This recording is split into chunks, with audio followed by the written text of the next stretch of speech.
بسم اللہ الرحمن الرحیم۔ اے لیول کے لیے امراؤ جان ادا کے سوالات اپلوڈ کرنے کا سلسلہ جاری ہے، اور ایک سوال جو پاس پیپر میں آیا ہوا ہے میں اس کے بارے میں آپ کو بتا دوں، جس کے لیے ناول پڑھنا بھی ضروری ہے۔ سوال ہے کہ اگر آپ نے فلم امراؤ جان ادا دیکھی ہے تو ناول اور فلم کا موازنہ کیجیے۔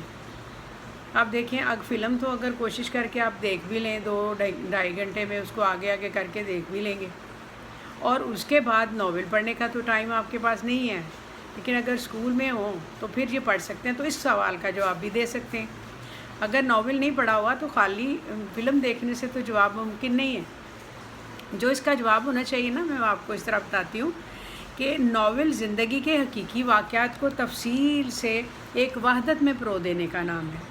ناول نگار اپنے مخصوص نظریہ حیات کے مطابق کہانی کو ترتیب دیتا ہے۔ امراؤ جان ادا میں بھی ناول کے تمام اجزائے ترکیبی نظر آتے ہیں، جو کسی بھی ناول کی کامیابی سے ہمکنار ہوتے ہیں۔ امراؤ جان ادا کے تمام واقعات میں ایک ایسا ربط اور تسلسل ہے جو کہانی کی دلچسپی کو قائم رکھتا ہے۔ امراؤ جان ادا میں مرزا رسوا نے دنیا کو ایک طوائف کی نظر سے دکھایا ہے، اور یہ ایک کردار کی داستان ہے، اور یہ اردو ناول کی اپنی نوعیت کا پہلا ناول ہے۔ امراؤ جان ادا کی ٹیکنیک کا جائزہ لیا جائے تو یہ بات سامنے آتی ہے کہ یہ ایک طوائف کی آپ بیتی ہے۔ ناول کا نام بھی اسی کردار کے نام پر رکھا گیا ہے۔ فیض آباد کے کسی محلہ میں میرا گھر تھا۔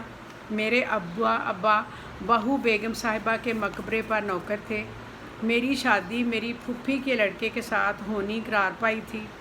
باپ بہت محبت کرتا تھا، گھر میں خوش تھی، چھوٹے بھائی کو کھلایا کرتی تھی، مگر ابا کے دشمن دلاور خان نے مجھے معمولی رنجش پر اغوا کر لیا۔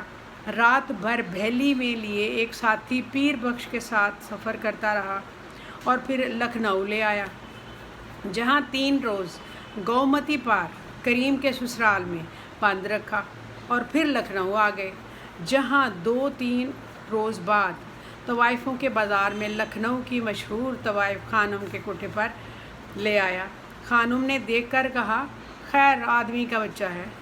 یوں 125 روپے میں امیرن کا سودا ہو گیا، اور وہ امراؤ جان بن گئی۔ امراء کا پہلا گھر خانم جان کا کوٹھا ہے، اور یہاں آنے والے نواب اور رؤسا اسی کے وسیلے سے کہانی کا حصہ بنتے ہیں۔ اسی لیے ادیبوں نے ایک طوائف کی کہانی اس ناول کو کہا ہے۔ حقیقت بھی ہے کہ معاشرے میں رہتے ہوئے بہت سے لوگ یہاں آتے تھے، تہذیب و تمدن سیکھنے آتے تھے، اور مختلف حادثات جب انسان کے ساتھ ہوتے رہتے ہیں اور ہر برے راستے پر چلنے پر مجبور کر دیتے ہیں، تو انسان کو اپنی فطرت کے برعکس ہونا پڑتا ہے۔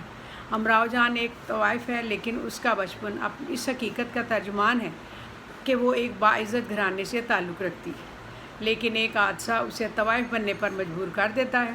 الغرض امراؤ جان ایک مکمل ناول ہے جس میں ادب اور زندگی ساتھ ساتھ چلتے نظر آتے ہیں۔ لکھنوی ماحول، شعراء کا ذوق، مل بیٹھنے کا طریقہ، داد و تحسین کا عمل ہی کی وجہ سے اس کو ہر دور میں ادیبوں اور نقادوں نے پسند کیا۔ تحقیقی مقالے بھی لکھے گئے۔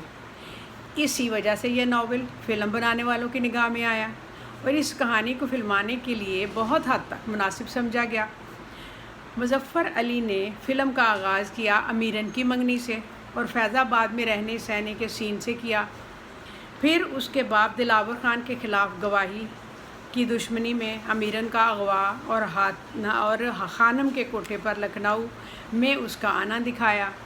فلم میں امیرن کا ایک اور جگہ پر بھاگتے ہوئے دکھایا گیا ہے، جس میں کہ وہ بعد میں پکڑی جاتی ہے۔ پھر اس کی تعلیم کا آغاز ہو گیا، اور اس کا کوٹھا باقاعدہ طور پر اس کی زندگی میں آ گیا، اور وہاں سے ہی اس کی زندگی کا آغاز ہوا، جہاں گوہر مرزا کے ساتھ اس کی چھیڑ چھاڑ اور اس کے لگاوٹ کی باتیں شروع ہوئیں۔ پھر آتے ہیں نواب سلطان، امراؤ کی زندگی میں آیا، اور امراؤ کی زندگی میں آنے والا یہ پہلا نواب تھا جس سے وہ اس سے محبت کرنے لگا، اور یہ اس سے۔ پھر جیسا کہ ہمیشہ ہوتا ہے، نواب کے گھر والوں نے اس کی شادی طے کر دی، اور وہ امراؤ کو چھوڑ گیا۔ امراؤ سخت دل برداشتہ ہوئی، اور یہ فاروق شیخ تھے جو نواب سلطان تھے نا، فلم جو آپ دیکھیں اس میں وہ ان کو بنایا گیا تھا۔ پھر فلم میں فیض علی جو ڈاکو تھا اور امراؤ کی زندگی میں آیا اور وہ اس کے ساتھ لکھنؤ سے کانپور چلی گئی۔ حالات اسی تسلسل سے چلتے رہے اور ناول ہی کی طرح اس کی ملاقات بسم اللہ جان اور رامدئی سے ہوئی کہ رامدئی نواب سلطان کی بیگم تھی اور نواب سلطان بالکل عام انداز میں امراؤ جان سے ملا، اور یہاں امراؤ جان نے کہا کہ آج مجھے اپنی قسمت پر یقین ہو گیا ہے کہ جس نے میری قسمت میں کوٹھا اور رامدئی کی قسمت میں کوٹھی لکھی۔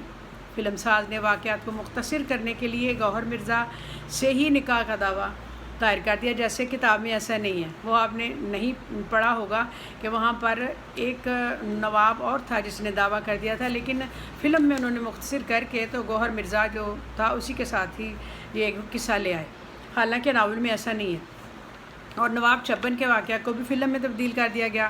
نواب چھپن کی والدہ کوٹھے پر آئی اور کچھ اور ہی واقعہ پیش کیا، یعنی انہوں نے تبدیل کر دی بہت سی باتیں۔ کوٹھے پر آنے والے مردانہ کردار مختصر کر کے دکھائے گئے، فلم میں یہ ہوا، ناول میں ایسا نہیں ہوا۔ لکھنؤ کی تہذیب میں کوٹھوں پر آنا نواب کی شان اور ان کا بہت اعلیٰ سمجھا جاتا ہے، وہاں آ کر وہ تہذیب سیکھتے ہیں۔ ناول میں ایسا نہیں ہے۔ فیضو ناول میں امراؤ کو اپنے ایک دوست کے ہاں چھوڑ کر آیا نہیں، اب واپس نہیں آیا، جبکہ فلم میں جنگل میں گھوڑے کے پاس چھوڑ کر پانی لینے گیا، نہیں آیا۔ یہ تھوڑی سی تبدیلیاں کی۔ فلم کے تقاضے پورے کرنے کے لیے پردے پر دکھائی جانے والی امراؤ جان ادا ایک کردار کی زبانی بیان ہونے والی کہانی نہیں، بلکہ لکھنؤ کی تہذیب میں امراؤ ہیروئن اور نواب سلطان ہیرو ہے، جبکہ ناول ایک طوائف کی زبانی بیان ہونے والی کہانی ہے۔ بس اسی طرح مختصر کر کے اس کو میں نے بیان کیا ہے، اور آگے کہتے ہیں کہ ماں سے ملاقات کے سین کے ساتھ ہی فلم کو ختم کر دیا گیا۔ ناول میں پھر مکمل طور پر اس کی زندگی کو دکھایا گیا۔ یہ ظاہر ہے ڈفرینس ہے، یہ اختلاف ہے۔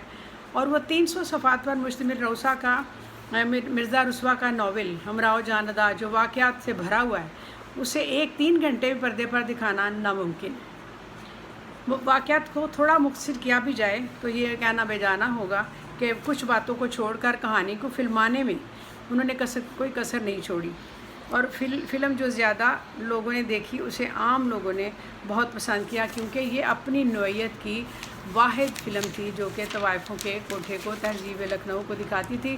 اور امراؤ جان ادا کا ناول مشاعروں سے بھرا ہوا ہے۔ امراؤ جو خود بھی شاعرہ تھی، گانے زبردست تھے، غزلیں بڑی زبردست تھیں، یہ اس کی خوبی ہے۔ اب یہ اس کا موازنہ خود ہی کر لیں، دیکھ لیں کہ اگر آپ نے مووی دیکھی ہے تو تبھی ناول پڑھا ہے تو تبھی آپ اس کا موازنہ کر سکتے ہیں، ورنہ جو میں نے بولا ہے اس کو لکھ لیں، یاد کر لیں، یہ آپ کے کام آئے گا، کیونکہ یہ سوال پاس پیپر میں آیا ہوا ہے۔